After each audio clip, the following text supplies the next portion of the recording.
திருச்சியில் இருந்து சென்னைக்கு ப்ராஜெக்ட் செய்ய வந்திருந்த கல்லூரி மாணவி பாலியல் வன்கொடுமைக்கு உள்ளாக்கப்பட்டிருப்பதாக. அனைவருக்கும் வணக்கம். திமுக ஆட்சியில் பெண்களுக்கு எதிரான அநீதி தொடர்ந்து குற்றங்களும் அதீதமாக நடந்து கொண்டிருக்கிறது. தினம் தினம் நம்மளால் பார்த்து செலுத்திக் கொள்ள முடியவில்லை. இந்த ஐயா ஸ்டாலின் ஆட்சி பொறுப்பேற்றிலிருந்து இன்று வரை பெண்களுக்கு எதிரான அநீதிகளும் கற்பழிகளும் பாலியல் தொல்லைகளும் அச்சுறுத்தலும் இன்று வரை முடிந்த பாடு இல்லை. ஐயா ஸ்டாலின் அரசு என்ன செய்து கொண்டிருக்கிறது? இந்த ஸ்டாலின் ஐயா பொம்மை அரசு செய்து கொண்டிருக்கிறது. காவல்துறையை நேரடி கட்டுப்பாட்டில் இருக்கிற ஐயா அவர்கள் என்ன செய்து கொண்டிருக்கிறார்? இந்த காவல்துறை அரசு தூக்கி கொண்டிருக்கிறதா? சட்ட ஒழுங்கு மிக மோசமாக கொண்டிருக்கிறது. பொதுமக்களுக்கு மட்டும் இல்லாமல் பெண்களுக்கும் சிறு குழந்தைகளுக்கும் அச்சுறுத்தல் ஏற்படக்கூடிய மிக மோசமான தமிழ்நாடு சமூகம் மாறிக்கொண்டிருக்கிறது தமிழ்நாடு. இதற்கெல்லாம் ஸ்டாலின் ஐயா என்ன செய்து கொண்டிருக்கிறார்? அப்படி என்ன இந்த தொடர்ந்து சமீபத்தில் தூத்துக்குடியில் இருந்த மிகப்பெரிய துயர சம்பவம், பள்ளி கொடுக்கிறபடி மாணவிய இயற்கை உபாதைக்கு சென்ற ஒரு பெண்ணை கூட்டுப்பாளையம் கொண்டு துண்டு துண்டாக வெட்டி எறிந்திருக்கிறார்கள் சமூக கொடூரக்காரர்கள். இதற்காக அந்த ஊர் மக்கள் போராட்டம் நடத்தி கொண்டிருக்கிறார்கள். நீதி வேண்டும். இதற்கு யார் பொறுப்பேற்பது? இப்படி குற்றங்களை யார் பொறுப்பேற்பது? உங்கள் சாதாரண ஆட்சியில் பெண்களுக்கு என்ன பாதுகாப்பு பண்ணி கொடுத்துருக்கிறீங்க? தினந்தோறும் மாறுதடுத்துக் கொள்கிறீர்கள். பெண்களுக்கு பாதுகாப்பு முக்கியத்துவம் கொடுக்குறோம். அனைத்து செய்து என்ன செய்து கொண்டிருக்கிற நீங்கள்? பெண்களுக்கு நீங்கள் கொடுத்த முக்கியத்துவம் என்ன? இதுதான் கொடுத்த முக்கியத்துவமா? ஆட்சியின் இருவரும் காரணம் வரை நீங்கள் சிறப்பான ஆட்சி செய்யவில்லையே. இன்று வரை தொடர்ந்து பாலியல் குற்றங்கள் அதிகரித்து கொண்டே வருகிறது. இந்த பார்த்தீங்கன்னா ஏற்கனவே நாமக்கல் மாவட்டத்தில் 2 சிறுமியை பாலியல் கடத்தல் செய்த அந்த சம்பவம் துயர் ஏற்படுத்துது. ஊத்தங்கரையில் 60 பாட்டியை பாலியல் உண்டாக்கப்பட்டாங்க. சென்னை அடையாட்டில் பார்த்தீங்கன்னாக்கா 22 வயது கல்லூரி மாணவி கடத்தப்பட்டு கூட்டில் பாலியல் உண்டாக்கப்பட்டிருக்கிறாங்க. கடத்தி செல்லப்பட்டு காரில் கடத்தப்பட்டு இது போன்ற அணியை செஞ்சு கொடுக்கிறார்கள். மதுராந்த முறைக்கு பார்த்தோன்னா 14 சிறுமியை இதே போன்ற கடத்தல் செய்யப்பட்டு கூட்டில் வரப்பட்டிருக்காங்க. 70 சிறுமி. இப்படி தொடர்ந்து சிறு குழந்தைகளுக்கெல்லாம் தொடர்ந்து அச்சுறுத்தலை கொடுத்து கொண்டிருக்கிறது. பாதுகாப்பு இல்லாத சமூகமாக உருவாக்கி கொண்டிருக்கிறது இந்த திமுக மாடல் ஆட்சி அரசியல. இந்த பெருந்துயரம் அடைகிறதுக்குள்ள தொடர்ந்து இப்போதான் கட்டுக்குள்ள எடுப்பாங்களா, நடவடிக்கை எடுப்பாங்களான்னு பார்த்தீங்கன்னாக்கா மறுபடியும் ஒரு துயர சம்பவம் ஏற்பட்டிருக்கிறது. திருச்சியிலிருந்து சென்னைக்கு ஒரு கல்லூரி மாணவி ப்ராஜெக்ட் வேலைக்காக சென்னைக்கு சென்றிருக்கிறாங்க. சென்னைக்கு அங்கே ஹாஸ்டலில் தங்கி சிஎல்ஆர்ங்கிற அந்த இடத்துல தங்கியிருக்கிறாங்க. அந்த இடத்துக்கு போய்ட்டு ப்ராஜெக்ட் செய்யும்போது அவர்களுக்கு ஒரு பார்வை செய்யப்பட்ட போட்டோ அனுப்பி மிரட்டல் வந்திருக்குது. மிரட்டல் நீங்கள் சொல்கிற இடத்துக்கு வந்துடணும், உங்களுக்கு வெளியே கார் இருக்குது, காருக்கு வந்துடுங்க, இல்லைன்றாங்க. நாங்கள் அப்படியே மிரட்டல் கொடுத்துருக்காங்க. அந்த பெண்ணு பயந்து கொண்டு வந்திருக்கிறது. அந்த பெண்ணை காரில் வெளிக்கட்டமாக ஏற்றி அது மூஞ்சில் ஸ்ப்ரே பண்ணி அடித்து கல்விட்ட வந்தவர்கள் பாலியல் உள்ளாக்கப்பட்டிருக்கிறார்கள். சென்னையிலிருந்து கல்லூரிக்கு திருச்சியிலிருந்து சென்னைக்கு கல்லூரி வந்த மாணவிக்கு இப்படி கொடுத்து நடத்தப்பட்டிருக்குது. இது குறித்து அந்த பண்ணு என்ன பண்ணுறாங்க, காவல்துறை புகார் அளித்திருக்கிறாங்க. அவங்க என்ன கூறியிருக்காங்க பார்த்தீங்கன்னாக்கா, முதலாக இந்தமாரி எனக்கு இப்போ மார்பு செய்யப்பட்டு அனுப்பப்பட்டு இல்லாமல் இது மட்டும் தொடர்ந்து நீங்கள் காவல்துறையோட சுற்றம் கொண்டுனா நம்ம மிரட்டல் மிரட்டல் கொடுத்துருந்தாங்க. காரில் செஞ்சாமல் திரும்பவும் என்னை மறுநாளும் எனக்கு இதே போன்று நீங்கள் வெளியே கார் வந்துவிடு மிரட்டல் கொடுத்துருக்கார்கள் பாலியல் உண்டாக்கப்பட்டார்கள். ஆனால் 2 நாளுக்கு இந்த பெண் அவருடைய காதலன்ட்ட சொல்லி எழுதியிருக்கிறார். இது புகார் அளிக்கப்பட்டதுனால தான் இந்த சம்பவம் வருது. அப்போ இந்த பெண்ணு இதனுடைய தகவல்களை யார் அதை போன்ற நபர்களுக்கு அனுப்பியது அப்படிங்கிறத கண்டுபிடிச்சே ஆகணும். ஏன்னாக்கா இந்த ஹாஸ்டலுக்கு தங்கி பிடிக்கிற மாணவி சொன்னால் அங்கே உள்ளவர் யாரோ இந்த பொண்ணோட தகவலை அனுப்பியிருக்காங்க. அப்போ அவர்கள் திட்டமிட்டு இது போன்ற செயல்கள் எழுத வரவழைத்த இது போன்ற கூட நடந்து கொண்டிருக்கிறது. ஆனால் இப்படிப்பட்ட துயரச்சம்பவம் நடந்து கொண்டிருக்கிறது தொடர்ந்து கடந்த சில நாட்கள் பெண்களுக்கு பாலியல் குற்றம் தொடர்ந்து அத்துமீறி அநியமாக பெய்கின்ற சூழ்நிலையில் இந்த சூழ்நிலை சென்னை தலைநகரில் இது ஒரு சம்பவம் நடந்து கொண்டிருக்கிறது. இதுக்கு இது இந்த புகாரை அமலாபுரம் இந்த காவல் நிலையத்தில் சென்னை அடல் காலத்தில் இந்த புகார் அளித்திருக்கிறாங்க. இந்த புகார் குறித்து விசாரணை செய்யப்படும். யார் தகவல்கள் எடுத்தது, இதன் பிறகு இந்த குற்றவாளிகளை யார் கண்டு நடவடிக்கைப்படும், இந்த தகவலுக்கு யார் பரப்பியது என்று விசாரிக்கப்படும் என்று காவல்துறை சொல்லியிருக்கிறாங்க. ஆனால் இது இப்போ என்ன சமூகமாக போய் கொண்டிருக்கிறது? தமிழ்நாடு அரசு சரியில்லை, ஆட்சி செய்கின்ற ஆட்சியாளர்கள் சரியில்லை என்பது தான் நம்ம உணர்த்துகிறது. ஆனால் இதை பார்த்தீங்கன்னாக்கா இந்த விஷயம் வந்து பொய் என்று ஒரு கூட்டம் பரப்பி கொண்டிருக்கிறது. அந்த பெண்ணு தன்னை வெக்கத்தை விட்டு மானத்தை விட்டு இதெல்லாம் எப்படி சொன்னால் வெளியே அசிங்கமாகவுமே, இது எப்படி நாளைக்கு ஒரு கல்யாணம் பண்ணும்போது பொதுமக்களை பார்த்தா தன்னை எப்படி பார்ப்பாங்க என்றதெல்லாம் அந்த அதெல்லாம் நினச்சிதான் அந்த பொண்ணு தன்னை மீறி போனால் பரவாயில்லன்னு சொல்லிட்டு தான் இது குற்றத்துக்கு தண்டனை வழங்கப்பட வேண்டும். ஏன்னா இந்த பெண்ணு மட்டும் இருக்காது, இந்த பெண்ணுக்கு இது போன்று தகவல் பண்ணிக்கலாம். நாளை இது மாதிரி எத்தனை பெண்கள் அங்கே இருக்கிற படிக்கின்ற மாணவர்கள் தங்கி படிக்கிற ஹாஸ்டல் மாணவர்களுக்கு இது போன்று துயரம் நம்மோட இருக்க வேண்டும் என்று இது ஒரு எடுத்துக்காட்டு. ஏன்னா இதே போன்றுதான் அங்கே வரைக்கும் படிக்கின்ற தங்கி படிக்கிற மாணவர்களை இதே போன்ற படத்தில் அனுப்பி மாடல் அனுப்பியோ பிளாக்மெயில் செய்தோ தொடர்ந்து இதே பழையப்பட்டவர்கள் தங்களின் நலன் கருதி அவமானம் கருதி வெளியே சொன்ன அசிங்கமான எத்தனையோ பெண்கள் மூடி மறத்த வாய்ப்பு இருக்கிறது. இதை துரிதமாக செயல்பட்டால் கண்டிப்பாக நிறைய பேர் மாட்டுவார்கள் என்பது கண்டிப்பாக தெரிகிறது.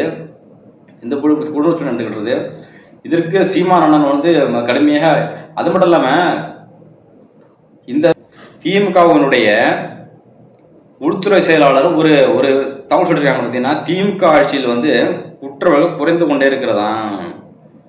தமிழ்நாட்டில் 5 காலத்தில் வந்து அனைத்து வகையான குற்றங்களும் இன்னைக்கு குறைந்துள்ளன அப்படின்னு சொல்லிட்டு மட்டும் இல்லாமல் 2021ஆம் ஆண்டு 1597 குற்ற வழக்குகள் பதிவான நிலையில் இன்று வந்து இந்த ஆண்டு 1460 குற்ற குறைந்திருக்குது என்று பெருமை தட்டு விடுகிறார். இதில் கொஞ்சம் வித்தியாசம் 100 வித்தியாசம் இருக்குது. இதுதான் அவங்க ஆட்சியல் லட்சணமா? அதை விட நாங்கள் 1000 கொலைகள் செஞ்சிருக்கு, நாங்கள் 800 கூட தான் வந்திருக்கோம் அப்படி சொல்லுது. எந்தோட ஏற்படுதா இருக்கணும்? குற்றங்களை குறைத்திருக்கிறோம் என்பது ஏற்படுதா சொல்லுகின்ற அரசு சரியாக இருக்குமா? இது நியாயப்படுத்துவது சரியான அரசா இருக்குமா? இதுக்கு மேல முட்டு கொடுக்குறாங்கல்ல ஐயா கமலஹாசன் ஐயா அவர்களே, நீங்க இந்த இடத்துல எடுத்துக்கொண்டு இப்படி ஒரு கேள்வி வெக்கக்கடானது. அவரு ஐயா கமலஹாசன் என்ன சொல்லியிருக்காங்க பார்த்தீங்கன்னாக்கா, இதெல்லாம் சொல்றதுக்கு ஐயா கமலஹாசன் அவர்கள் நீ தகுதியானார்களா?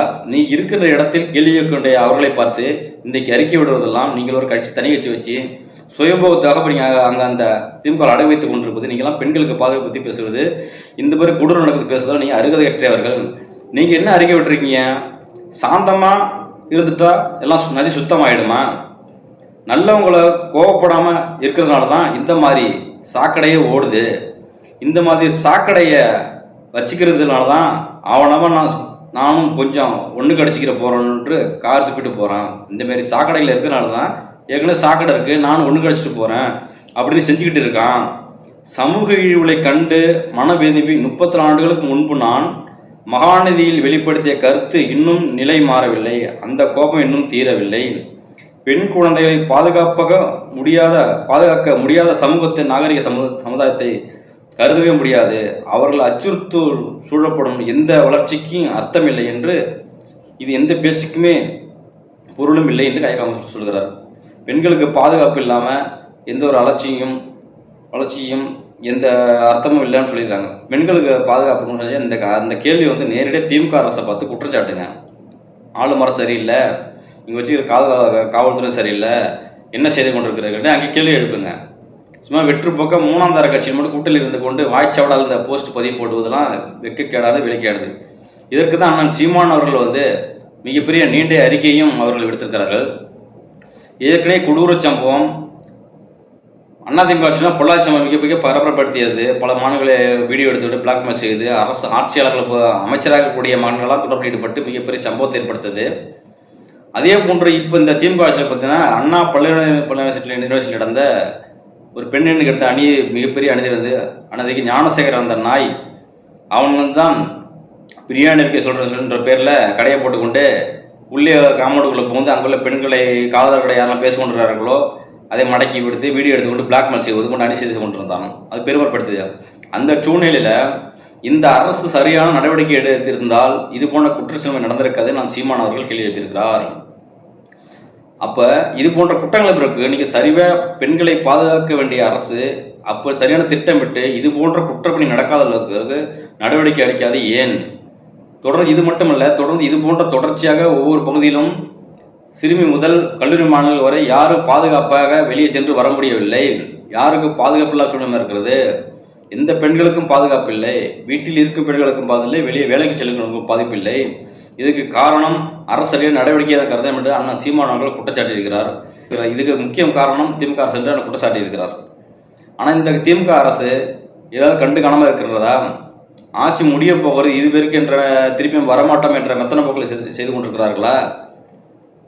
நீங்கள் பெண்கள் பாதுகாப்பு கொடுத்த முன்னுரிமை என்ன, பாதுகாப்பு என்ன சொல்லுங்க. தினம் தினம் இதே போன்று எங்கேயோ ஏதோ ஒன்று நடந்து விட்டது என்று சொன்னால் கூட ஏற்புடையாக இல்லாத சூழ்நிலையில எங்கேயோ ஒரு ஆள் நடமாட்ட இடத்துல இது போன்று நடந்து விட்டது சொன்னால் கூட ஏற்றுக்கொள்ள கூட மனம் இல்லை நம்மளுக்கு. ஏன்னா பாதிக்கப்பட்ட சும்மா கட்டுப்படுத்த வேண்டியது அரசோட கடமை. ஆனால் இந்த துணிச்சல் இப்படி தினம் தினம் சர்வசாதாரணமாக பெண்களுக்கு எதிரான குற்றச்சங்கள் நடந்து கொண்டிருக்கிறது. இந்த தத்தி மாடல் அரசு பெண்களுக்கு பாதுகாப்பு என்று சொல்வதெல்லாம் வெக்கக்கேட.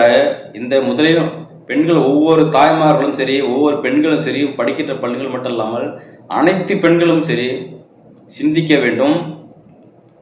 இந்தமாரி ஆட்சி இருக்கும் வரை உங்களுக்கு நிலையான பாதுகாப்பு இருக்காது என்பதை நீங்கள் எப்போது புரிந்து கொள்ளுவீர்களோ அப்போதான் ஒரு நல்ல சமூகமாக உருவாகும், சுதந்திரமான சமூகமாக உருவாகும். பெண்கள் எங்கும் செல்லலாம் சுதந்திரமாக, எந்த அச்சுறுத்தலும் இருக்காது என்று எண்ணம் வருகின்ற ஆட்சியை உருவாக்க வேண்டும் என்பது ஒவ்வொரு வாக்காளர்கள் கையில் இருக்கின்றது.